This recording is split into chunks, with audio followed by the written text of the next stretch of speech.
akan mengalami ujian, karena memang begitulah Allah itu menghendakinya, supaya Allah itu melihat mana daripada hambanya yang bersabar, mana yang tidak bersabar. Ketika yang bersabar maka akan disaring lagi masuk ke surga, ketika enggak maka enggak.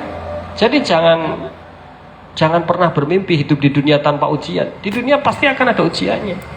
Hanya saja ujian itu sesuai dengan kapasitas kemampuan masing-masing. Walanabluwannakum bisyai'im minal khaufi. Yang pertama, Allah itu seringkali akan menguji kalian semua, umatnya, hambanya, dengan rasa takut. Takut kehilangan orang yang disayangi, anaknya misalnya. Takut kehilangan kerjaannya misalnya. Takut kehilangan jabatannya misalnya. Rasa takut, entah takut apapun. Wal ju', kadang memiliki rasa lapar. Hartanya mungkin turun, ya, bisnisnya. Wa naqsim minal amwal, hartanya berkurang. Wal anfusi, nyawa atau dirinya. Wat thamarat, buah-buahan. Tetapi wa basyiris sabirin, berikanlah berita gembira kepada hamba-hamba Allah yang bersabar. Ya, innama yuwaffas sabiruna ajrahum bighairi hisab. Apa memangnya kok sampai wa basyiris sabirin? Berikanlah berita gembira kepada orang-orang yang bersabar. Memangnya sabar itu pahalanya seperti apa? Langsung dijawab oleh Allah, innama yuwaffas sabiruna ajrahum bighairi hisab. Sesungguhnya orang-orang yang bersabar itu akan dipenuhi pahalanya oleh Allah Subhanahu wa taala bighairi hisab, tanpa bisa dihitung-hitung. Pahalanya orang yang sabar itu enggak terhitung.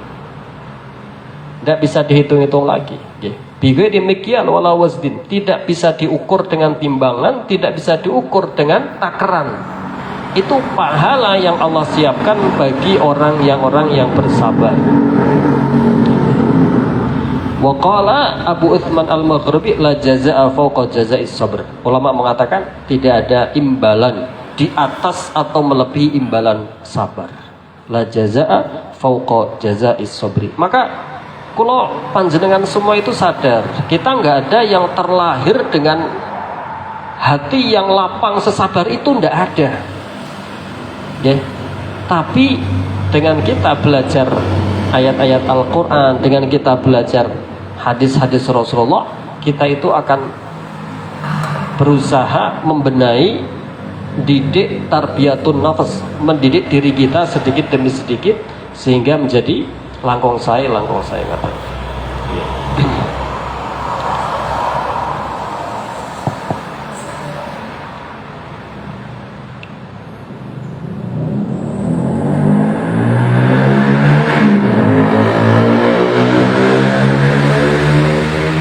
Wa qala ta'ala ista'inu bis-sabri was-salah innallaha ma'as-sabirin. Allah Subhanahu wa taala dawuh ista'inu, buatlah pertolongan kalian sekalian. Dengan apa? Ambillah pertolongan kalian sekalian dengan apa? Bis-sabri, dengan sabar. Was-sholati, tidak dengan sholat. Ista'inu. Jadi ketika kita itu sedang dalam kesulitan, Pak, ya biasanya orang itu kalau sudah rumah tangga itu kesulitan utama yang dihadapi sebagian atau kebanyakan orang adalah faktor ekonomi. Apa yang perlu dilakukan ketika dia usaha yang ada rasa cemas, ini berhasil apa tidak berhasil, besok bagaimana, nantinya gimana kok? Ista'inu bis-sabri was-shalah.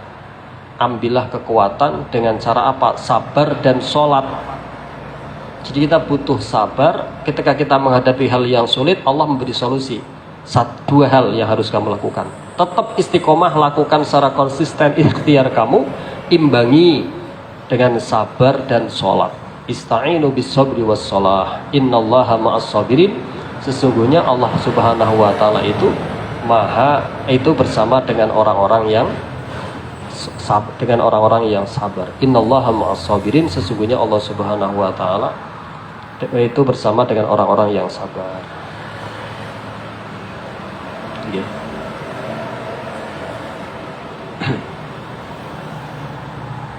Jadi kita kalau panjenengan itu ketika mengalami hal yang sulit itu, reaksi pertama yang kita lakukan itu adalah sholat, kemudian munajat kepada Allah Subhanahu wa taala. Harusnya begitu. Kalau panjenengan menghadapi hal yang sulit, udah ambil air wudhu, madhep sama Allah, sholat. Harusnya begitu, karena Allah dawuh ista'inu bis-sabri was-shalah innallaha ma'as-sabirin. Wa qala ta'ala, lan berfirman Allah Subhanahu wa taala, walanabluwannakum hatta na'lamal mujahidina minkum was-sabirin. Walanabluwannakum, dan sungguh kami Allah akan menguji kalian semua.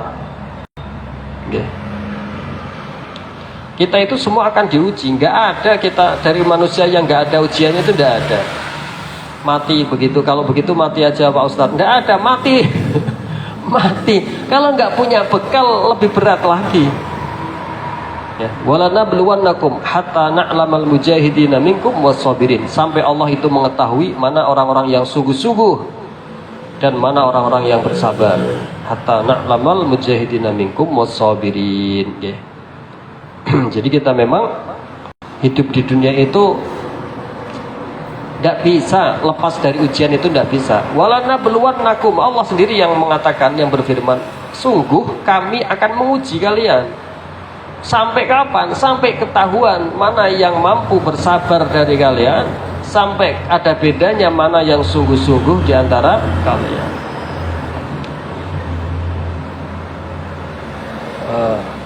Kemudian dalam itu daripada ayat-ayat Al-Quran yang diangkat Imam Nawawi berhubungan dengan bab sabar di dalam kitab Riyadhus Shalihin. Sekarang saya akan mengambilkan hadis-hadis yang sahih yang diangkat oleh Al-Imam An-Nawawi di dalam kitab Riyadhus Shalihin.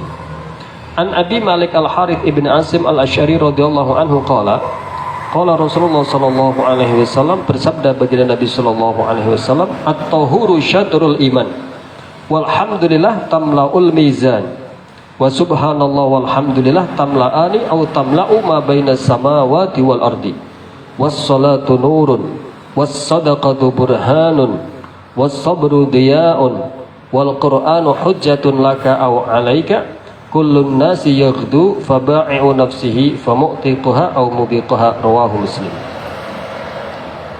Hadis yang pertama yang diangkat Imam An-Nawawi di dalam bab sabar, yaitu An Abi Malik Al-Harith bin Asim Al-Asy'ari radhiyallahu anhu qala Rasulullah sallallahu alaihi wasallam, bersabda baginda Nabi sallallahu alaihi wasallam, at-tahuru, okay. At-tuhuru bidom alal mukhtar, boleh bidom boleh bil fathah, tapi yang lebih banyak adalah bidom. At-tahuru satrul iman, kesucian itu adalah separuh daripada keimanan. Okay. At-tahuru, okay. Kas-sahur bil fathah. Okay. At-tahuru, okay. At-tahuru, kesucian atau kebersihan itu adalah separuh daripada keimanan. Kebersihan yang bagaimana Pak Ustaz? Kebersihan hissiyatan atau maknawiyatan, baik kebersihan fisik jasad kita maupun kebersihan hati kita. Kalau kebersihan diri kita, ya dengan menjaga diri dari perkara yang najis, kita membadan, dengan selalu menjaga wudhu, kebersihan dari hadas. Tapi kalau kebersihan hati kita, dengan membersihkannya dari sifat-sifat madmumah yang tercela. Ria, pamer, itu madmumah. Sombong, itu madmumah. Ujub, merasa lebih baik dari orang lain, itu juga madmumah. Ya kan? Dendam, itu juga madmumah. Nah, kebersihan secara jasmani kita maupun kebersihan secara rohani kita itu adalah nisful iman, satrul iman, separuh daripada keimanan. Ya, jadi harusnya orang Islam itu ya penampilannya harusnya lebih mengedepankan kebersihan, karena Rasulullah mengajarkan at-tahuru syatrul iman. Cuma kalau kebersihan Islam itu tidak semata-mata bersih luarnya, ada tambahannya, yaitu bersih dalamnya juga. Gitu nggih. Kalau orang yang non Islam, mohon maaf, mereka lebih menjaga kebersihan, tapi belum tentu kesucian. Apalagi kebersihan hatinya belum. Kebersihan luar saja mereka masih separuh, yaitu apa? Kebersihan tampilannya saja, tapi suci wallahu a'lam. Kalau kita bersih, suci luar dan dalam, harusnya begitu. Itu karena ajaran Rasulullah SAW. At-tahuru sadrul iman. Okay. Kebersihan itu adalah kesucian, itu adalah separuh daripada keimanan. Walhamdulillah tamla'ul mizan. Walhamdulillah tamla'u al-mizan. Ucapan alhamdulillah kita mengucapkan alhamdulillah, itu tamla'u al-mizan, itu pahalanya memenuhi timbangan. Itu dilihat dari pahala mengucapkan alhamdulillah itu sampai memenuhi beratnya timbangan kita cuma mengucapkan alhamdulillah. Dalam sebuah riwayat itu dikatakan Nabiullah Daud atau Nabiullah Musa, ada dua riwayat ini. Nabiullah Daud, Nabiullah Musa itu pernah mengadu kepada Allah, ya Allah, ya Rabb, bagaimana cara saya bersyukur kepadamu? Bagaimana cara saya memuji kepadamu? Sementara syukur saya, bagaimana cara saya bersyukur atas nikmatmu? Bagaimana saya memuji atas nikmatmu? Sementara syukri wa hamdi nikmatun minka ilayya. Syukur saya, memuji saya kepadamu itu sudah bentuk nikmat. Lah terus saya syukur nikmatnya gimana? Dalam sebuah hadis Nabiullah Musa, jawabnya Allah Subhanahu wa taala, ya Musa, mata arafta annaka ajizun an hamdi au an syukri faqad syakartani. Wahai Nabi Musa, di mana kau merasa dirimu sudah tidak mampu, di mana kau sadar kalau dirimu tidak mampu memenuhi rasa syukur dan rasa untuk memuji kepadaku, disitulah engkau itu telah mendatangkan pujianmu kepadaku. Jadi yang pertama, kita itu wajib bersyukur, kita itu wajib memuji Allah. Tetapi sebanyak-banyaknya kita memuji Allah, bersyukur kepada Allah, kita harus merasa kita tidak mampu untuk memuji Allah Subhanahu wa ta'ala. Niku nggih, dalam hadis yang lain itu Nabiullah Daud matur sama Allah, ya Rabb, tidak ada seorang pun anak Adam kecuali dalam setiap helai rambutnya di bawahnya ada nikmatmu, di atasnya ada nikmatmu. Bagaimana terus kami memujimu ya Allah? Jawabnya Allah Subhanahu wa ta'ala, ya Daud, al-ana qad hamidani qad syakartani. Nabiullah Daud itu matur sama Allah, ya Allah, tidak seorang pun dari anak Adam kecuali dalam setiap helai rambutnya di bawahnya mengandung nikmatmu, di atasnya mengandung nikmatmu. Sehelai rambut, Pak. Di dalam diri kita ada berapa ribu helai rambut? Baru rambut, belum badan yang lain. Berarti nikmatnya Allah itu seberapa banyak? Gak bisa terhitung. Wa in ta'udu nikmatallahi la tahsuha. Kalau kita mau hitung-hitung nikmatnya Allah, nggak bakalan mampu. Kata Nabiullah Daud, lalu bagaimana ya Allah saya itu mensyukuri nikmatmu kalau begini banyaknya nikmatmu? Jawabnya Allah Subhanahu wa ta'ala, ya Musa, ya Daud, al-ana qad syakartani. Dan sekarang engkau telah bersyukur, telah mensyukuri nikmatku atasmu. Jadi rupanya dengan kita mengaku kepada Allah bahwasanya nikmatnya Allah yang melimpah kepada kita tidak terhitung, dan syukur kita kepada Allah yang sangat sedikit, dengan kita memiliki rasa seperti itu mengandung pahala yang sangat luar biasa. Itu nggih. Jadi mengucapkan alhamdulillah tidak semata-mata mengucapkan alhamdulillah. Mengucapkan alhamdulillah itu kita hatinya mengaku, ya Allah, nikmatmu begitu banyak, tidak terhitung, tapi syukurku sangat sedikit dan saya tidak mampu mensyukuri semuanya, hanya mampunya segini. Ketika kita mengaku kalau diri kita tidak mampu mensyukuri nikmat-nikmat Allah, disitulah kita telah bersyukur kepada Allah Subhanahu wa ta'ala. Makanya dikatakan alhamdulillah tamla'ul mizan. Dan bersyukur kepada Allah itu bisa dengan lisan, yaitu dengan mengucapkan alhamdulillah. Bisa dengan arkan, anggota badan, yaitu dengan mentasarufkannya terhadap 5 khuliqa li ajlih. Ditasarufkan anggota badan kita kepada apa anggota itu diciptakan.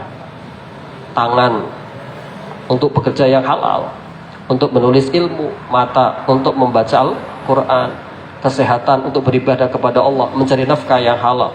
Itu berarti kita telah mentasarufkan apa yang diberikan oleh Allah di dalam tempatnya.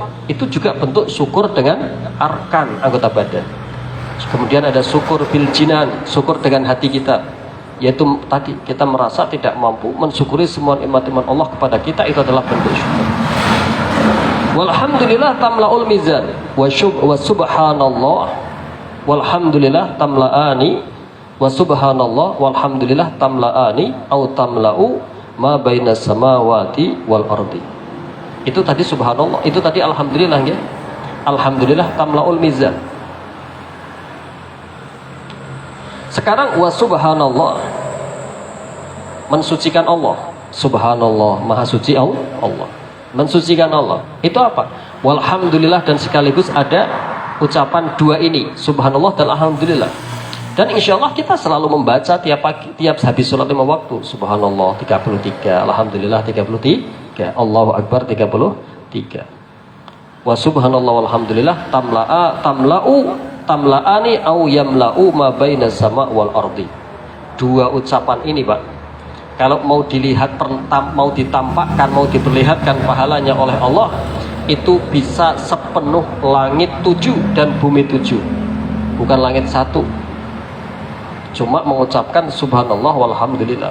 Cuma kan nggak ada yang ditambahkan oleh Allah. Kalau ditambahkan ya orang ibadah semua. Kita membetul. Ya nanti nggak ada yang usaha. Kerja nggak ada yang kerja. Orang ibadah semua nanti. Subhanallah dan alhamdulillah kalau ditambahkan pahalanya oleh Allah, tamla'ani aw yamla'u ma bainas sama'i wal ardi. Itu pahalanya sepenuh langit dan sepenuh bumi. Allah, Pak Ustadz ini asal ngomong aja. Ini hadisnya Rasulullah, rawahu Muslim. Ini yang mengatakan adalah Rasulullah sallallahu alaihi wasallam. Pasti benarnya dikatakan oleh Allah di dalam Al-Qur'an An-Najm, ma yantiqu anil hawa in huwa illa wahyun yuha. Sekalipun Rasulullah tidak pernah berucap dari hawa nafsunya, in huwa illa wahyun yuha, apapun yang keluar dari Rasulullah tidak lain dan tidak bukan adalah wahyu yang diwahyukan kepada Rasulullah sallallahu alaihi wasallam.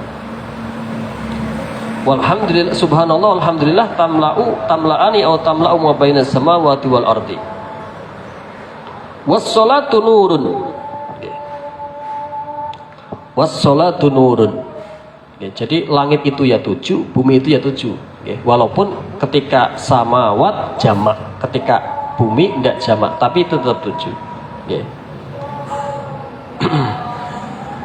Menurut keterangan daripada para ulama maupun dalalah Al-Quran. Was-salatu nurun.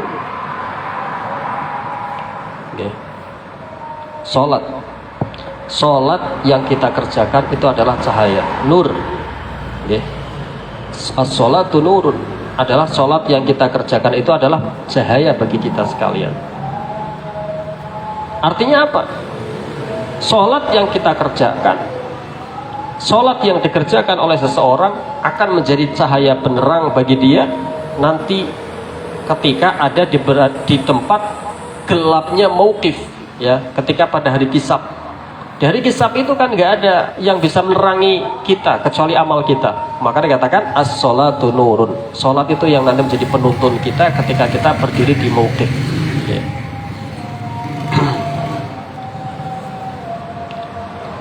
Sehingga dalam hadis lainnya dikatakan man hafadha 'ala shalah kanat lahu nurun wa burhanan. Kanat lahu nuran wa burhanan wa najatan yaumil qiyamah. Siapa orang yang menjaga sholat 5 waktu, maka jadilah sholat itu sebagai cahaya bagi dia. Jadilah sholat itu sebagai burhan, dalil penguat bagi dia. Jadilah sholat itu sebagai keselamatan bagi dia yaumal qiyamati, pada hari kiamat. Wa man lam yuhafid 'alaiha lam takun lahu nur wala burhan wala najah yaumal qiyamah. Dan siapa orang yang tidak menjaga sholatnya, maka dia tidak punya cahaya nanti di akhirat. Jadi dia bagaimana bisa selamat ya kalau tidak punya cahaya di mauqif, tempat mauqif berdiri semua orang dikumpulkan semuanya. Tidak punya cahaya, tidak punya burhan, dalil penunjuk penguat yang menyelamatkan dia. Tidak punya najatan, keselamatan yaumal qiyamah, pada hari kiamat. Orang yang tidak menjaga sholatnya tidak punya 3 hal ini. Begitu toh, tidak punya toh, enggak. Wa kana ma'a Qarun wa Fir'aun wa Haman wa Ubay bin Khalaf. Ditambah, Pak. Orang yang enggak menjaga sholatnya tidak punya cahaya, tidak punya dalil burhan, tidak punya najatan keselamatan ditambah dan dikumpulkan nanti bersama dengan Fir'aun, Haman, Ubay dan Qarun. Fir'aun, Haman, Ubay bin Khalaf itu semuanya adalah min kibari ahlin nar, para pembesar-pembesar penduduk neraka. Pembesar tapi pembesar neraka, Pak. Gitu ya.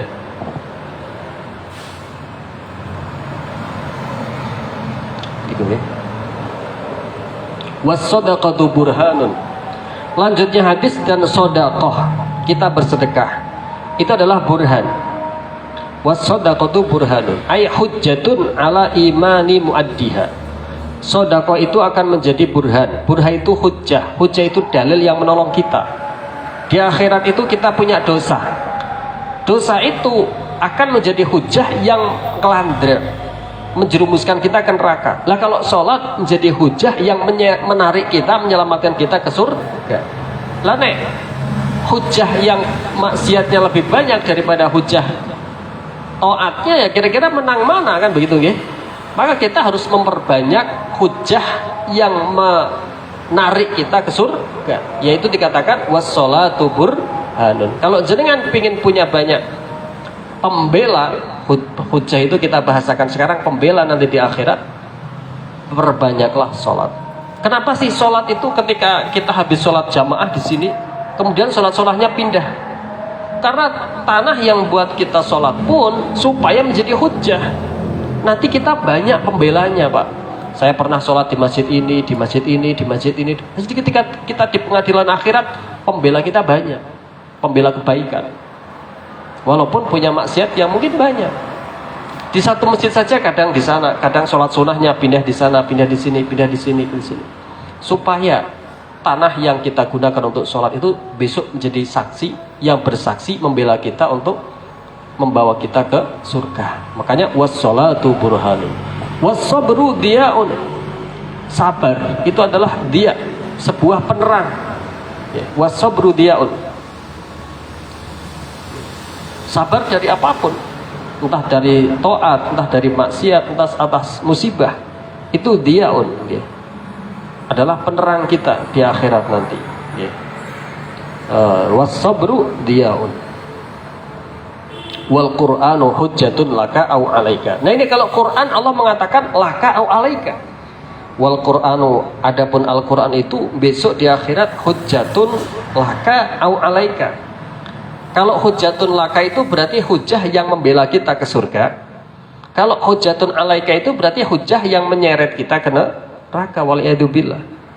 Kok bisa Al-Quran malah menyeret ke kita? Iya, orang membaca Al-Quran tetapi malah tidak mengamalkan di isinya, malah perbuatannya berseberangan dengan Al-Quran. Hati-hati membaca Al-Quran. Kita, ya ini hati-hati bukan saya nakut-nakuti, tapi diri kita sendiri ayo kita takut-takuti. Ayo kita takut-takuti diri kita sendiri. Kita membaca Al-Quran, tapi seberapa persen kita mampu mengamalkannya? Takutlah, maksudnya begitu. Jangan sampai Al-Quran yang kita baca itu menjadi hujjatun alaika, tapi bagaimana Al-Quran itu menjadi hujjatun laka. Maka di antara doa itu kan, ya Allah jadikan Al-Quran itu hujjah untuk kami, bukan hujjah atas kami. Al-Quran ya, hujjatun alaika. Hujjatun alaika, hujjatun laka, ai inim tathalta awamirahu wajtanabta nawahihahu. Akan menjadi hujjah yang menolongmu bila engkau mengikuti perintah-perintahnya dan menjauhi larangannya, dan akan menjadi hujjah yang menjeratmu kalau engkau tidak mengikuti perintah-perintahnya, tidak menjauhi larangan-larangannya Al-Quran. Iku nggih.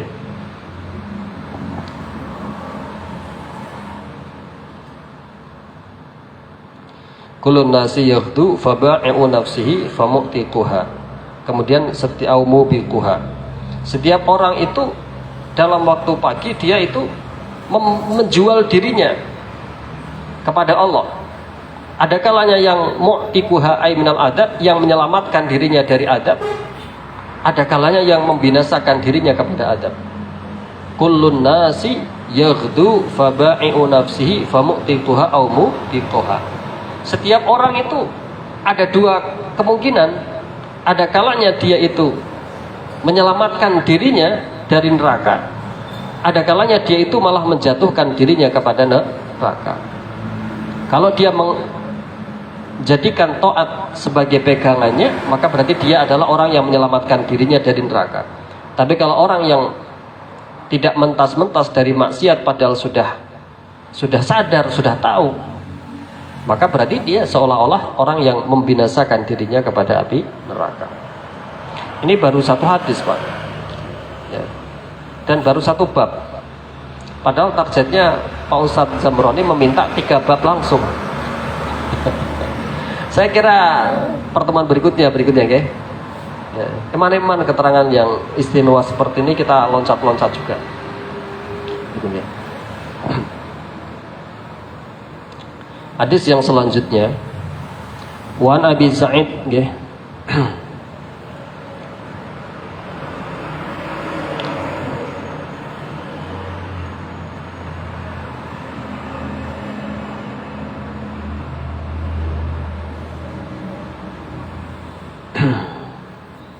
Hadis yang selanjutnya,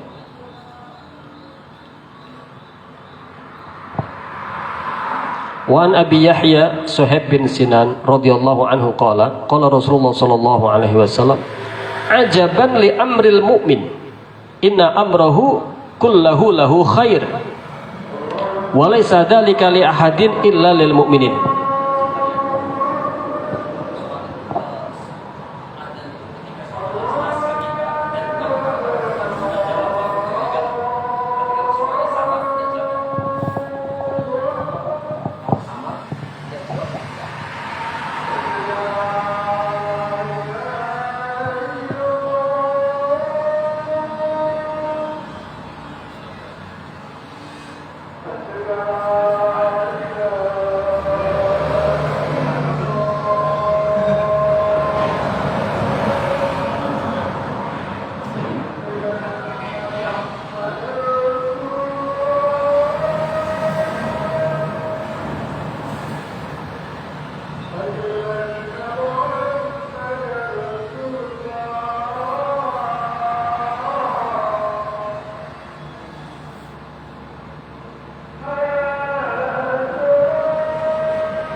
Satu hadis lagi ya. Dalam sebuah hadis berikutnya, An Abi Yahya Suhaib bin Sinan radhiyallahu anhu qala Rasulullah sallallahu alaihi wasallam, ajaban li amril mu'min, inna amrahu kullahu lahu khair, wa laysa dzalika li ahadin illa lil mu'min. In asabathu sarra syakara fakana khairan lahu, wa in asabathu dharra sabara fakana khairan lahu, rawahu Muslim. Hadis ini diriwayatkan oleh Muslim. Ajaban, kata Rasulullah SAW, ay ajabu ajaban, benar-benar saya merasa heran, kata Rasulullah. Ajabu ajaban, saya benar-benar merasa heran. Li amril mu'min, pada tingkahnya orang mukmin. Kok bisa Rasulullah itu terheran-heran pada tingkahnya orang mukmin? Amril mukmin, perkaranya orang mukmin, tapi orang mukmin yang sempurna. Orang mukmin yang sempurna yaitu orang yang al-alim billah, ar-radhi bi ahkamihi, al-amil ala tasdiki mau'udihi. Sarahnya begitu. Orang yang sempurna imannya yaitu orang yang ahli, al-alim billah, yang tahu makrifat Allah. Ya, tahulah walaupun tidak sampai ma'rifah. Ar-radhi bi ahkamihi, yang ridho dengan hukum Allah. Al-amil ala tasdiki mau'udihi, yang dia mengamalkan atas apa? Mengamalkan dan membenarkan atas janji-janji dan ancaman Allah. Orang mukmin yang seperti ini itu inna amrohu kullahu khairun. Sesungguhnya perkaranya orang mukmin yang model begini ini, kullahu, semuanya, lahu khairun, semuanya baik, nggak ada ndaknya orang mukmin itu, ya. Maksudnya bagaimana? Walaisa dzalika la ahadin illa lil mu'min. Masih ditauhid sama Rasulullah, dan hal ini tidak ada bagi orang manapun, Allah berikan kepada orang manapun kecuali orang mukmin. Tidak ada selain orang mukmin yang punya keistimewaan ini. Apa rupanya, kata Rasulullah? Yaitu in asobathu sarra syakara fakana syukruhu khairan lahu. Ketika dia mendapatkan nikmat, ketika dia mendapatkan sarra, kebungahan, kebahagiaan, ketika dia mendapatkan kemudahan, limpahan rezeki dari Allah, keselamatan dari Allah, sukses usahanya, dapat ini, ilmu dapat, ibadah dapat, haji dapat, usaha lancar, keluarga sakinah mawaddah warahmah, anaknya selamat, say, semuanya baik-baik, ya. Kemudian dia syakara, bersyukur kepada Allah, fakana khairan lahu, maka jadilah nikmat itu adalah kebaikan bagi dia. Ya pastilah Pak Ustadz, nikmat pasti kebaikan. Jangan dianggap semua nikmat itu kebaikan.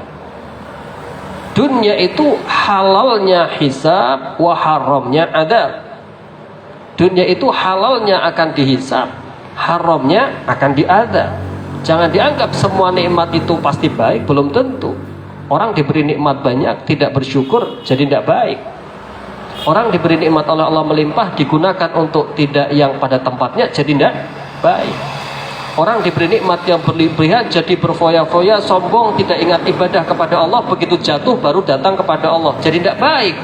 Tapi kalau orang mukmin yang sesungguhnya nikmatnya melimpah, dia syukur kepada Allah, maka nikmatnya itu adalah kebaikan bagi dia.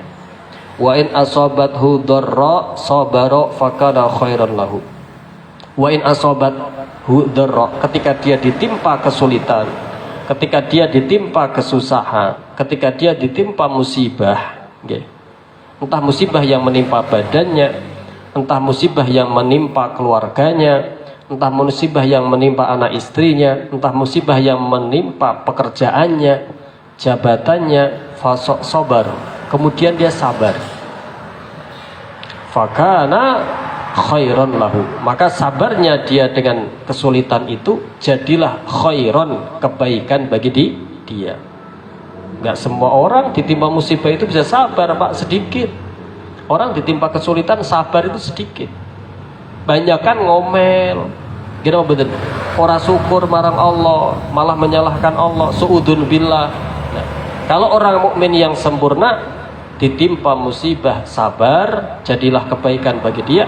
Ditimpa pahala, diberi rezeki pahala, yang diberi anugerah keluasan rezeki, kemudahan, syukur, jadilah kebaikan bagi dia. Jadi itulah semua tingkahnya orang mukmin yang kamil, yang sempurna. Amma ghairu kamilil iman, adapun orang mukmin yang tidak sempurna imannya, fa innahu yatadajjar, ketika ditimpa kesulitan itu ngomel-ngomel, jerutun-jerutun, udah panggil kabeh padahal wis salat. Padahal saya sholat 5 waktu, padahal saya sholat duha, tetap kayak kok gini, saumpama.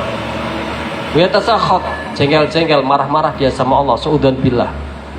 Akhirnya apa? Ladang pahala yang berupa kesulitan itu tidak membuahkan hasil apa-apa kecuali kesulitan.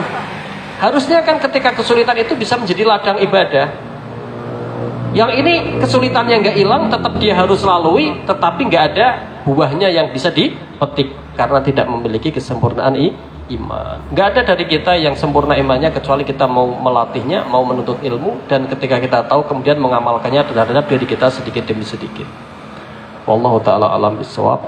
Maka mohon yang bisa saya sampaikan, mudah-mudahan kajian pada siang hari ini membawa manfaat bagi kita sekalian di dunia dan akhirat. Mohon maaf apabila ada kekurangan, kesalahan atau kurang sopan. Wallahu minkum. Wassalamualaikum warahmatullahi wabarakatuh. Pak Ustadz, ada yang mau nanya?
Ya, pertanyaannya itu ada orang tua yang memiliki anak perempuan yang sudah waktunya menikah tetapi malah sibuk untuk mendidik santri-santri ya Al-Quran, untuk mengamalkan ilmunya, mendidik generasi-generasi yang hafidhul Quran.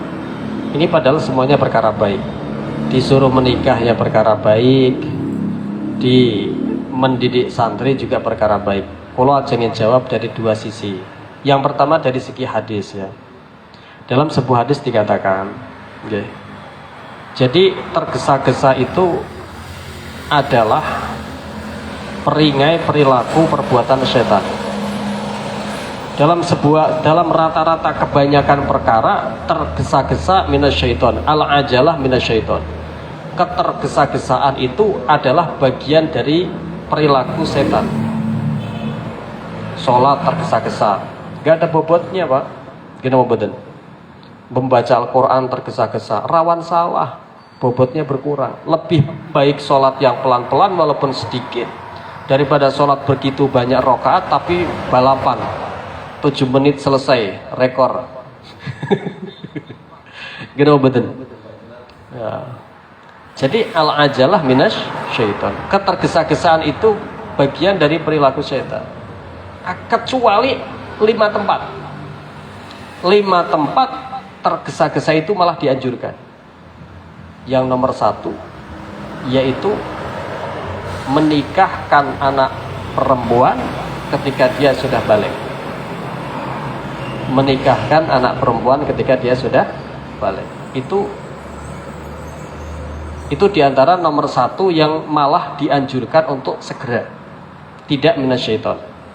Yang kedua membayar hutang ketika sudah waktunya. Sampai yang terakhir nomor 5 bertaubat dari dosa yang pernah dia lakukan. Itu juga jangan ditunda-tunda. Jadi 5 perkara yang al-ajalah tergesa-gesa itu malah dianjurkan, gitu ya. Di antaranya itu 1, menikahkan anak perempuan yang sudah usia balik.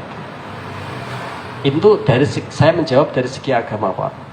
Jadi dari segi hadis Nabi memang sudah kewajiban orang tua justru mengarahkan ketika punya anak perempuan yang sudah usia balik, usia waktu nikah, malah diarahkan untuk segera menikah. Itu saya menjawab dari segi agama. Jadi perilaku orang tua yang seperti itu sudah benar.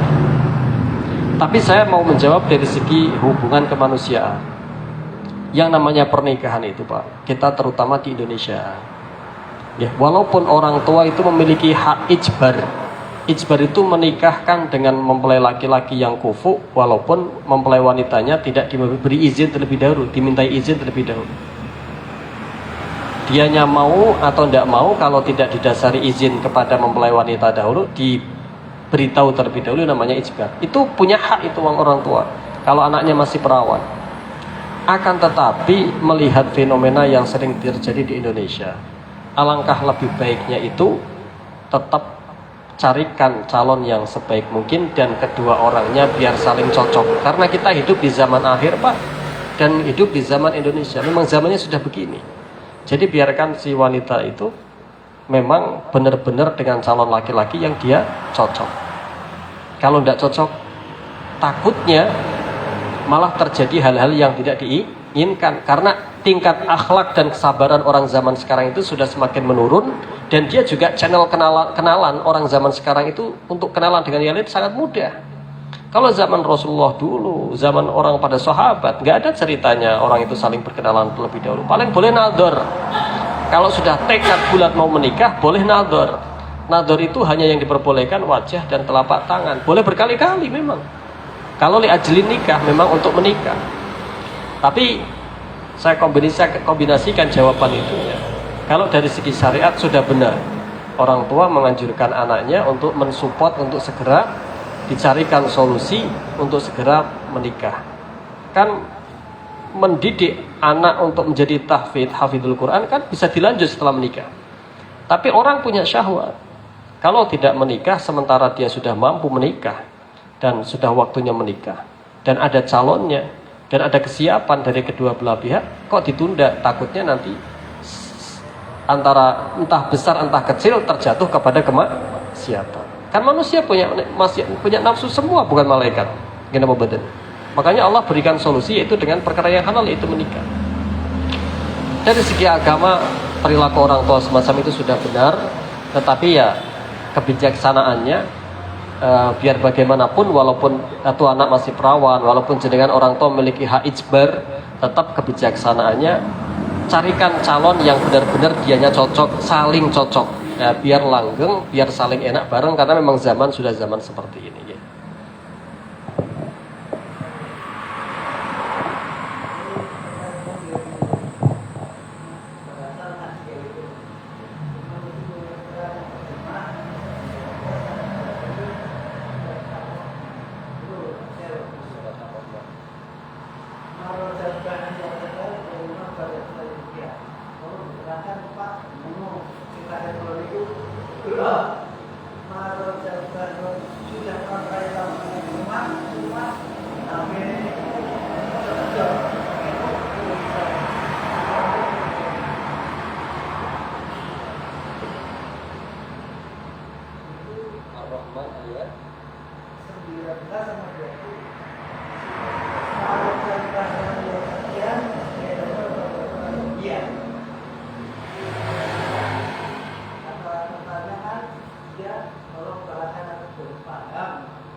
Marajal bahraini. Ini Ar-Rahman ayat 19. Saya bukakan di dalam tafsir Jalalain. Marajal bahraini. Ai arsalal bahrain. Allah mengirim dua laut. Dua lautan Allah ciptakan.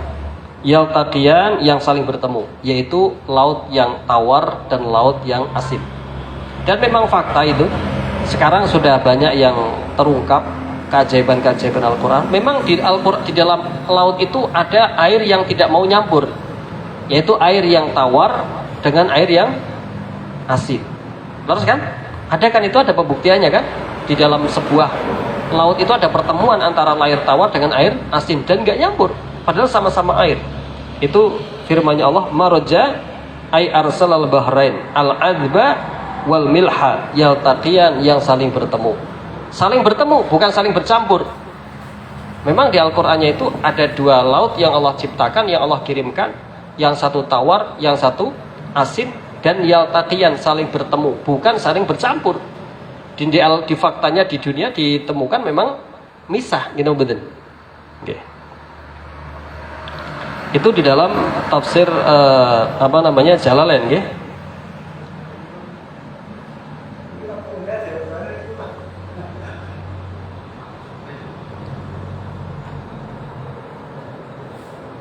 Di dalam tafsir yang lain dikatakan qala Ibnu Zaid ay mana'ahuma ay yaltaqiyan bima ja'ala bainahuma minal barzakhi ay al-hajizi al-fasil bainahuma.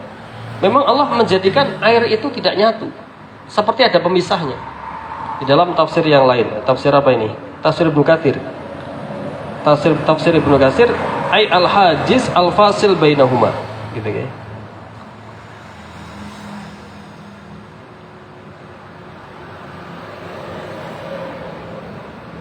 Nah, kalau terjemah bebasnya Allah membiarkan dua laut mengalir yang kemudian keduanya saling bertemu. Nah, itu tafsir terjemah biasanya, terjemah bahasa Indonesia apa adanya lah, terjemah ringkas simpelnya. Tapi tadi ya, memang Allah menciptakan dua lautan, yang satu air tawar, yang satu air asin, dan kedua air tersebut saling bertemu, tidak saling bercampur. Okay. Itu yang ayat 19. Ya, sekarang ayat yang 20. Apa katanya di dalam ayat 20? Bainahuma barzakhul la yabghiyan. Bainahuma, antara kedua lautan tersebut, yang asin dan tawar tersebut, barzakhun ay hajizun, seperti ada pembatasnya. Seperti ada pembatasnya. La yabghiyani, la yabghiyani, yang satu sama lain tidak saling mau, tidak saling bercampur. Dan itu terbukti. Allah menciptakan dua laut, dua air tawar dan air asin, yang keduanya memang dengan seizin Allah tidak dibikin campur, seperti ada batasnya. Dan faktanya itu terbukti. Ya, dan zaman sekarang sudah terbukti kekuasaan Allah ayat ini. Gini badan. Bainahuma barzakhul la yabghiyan. Di antara keduanya seperti ada pemisah yang tidak saling saling menyampur, tidak saling menyampur. Oke, cukup ya. Mudah-mudahan bermanfaat. Oke, ya. Mudah-mudahan bermanfaat. Wal afu minkum. Wassalamualaikum warahmatullahi wabarakatuh.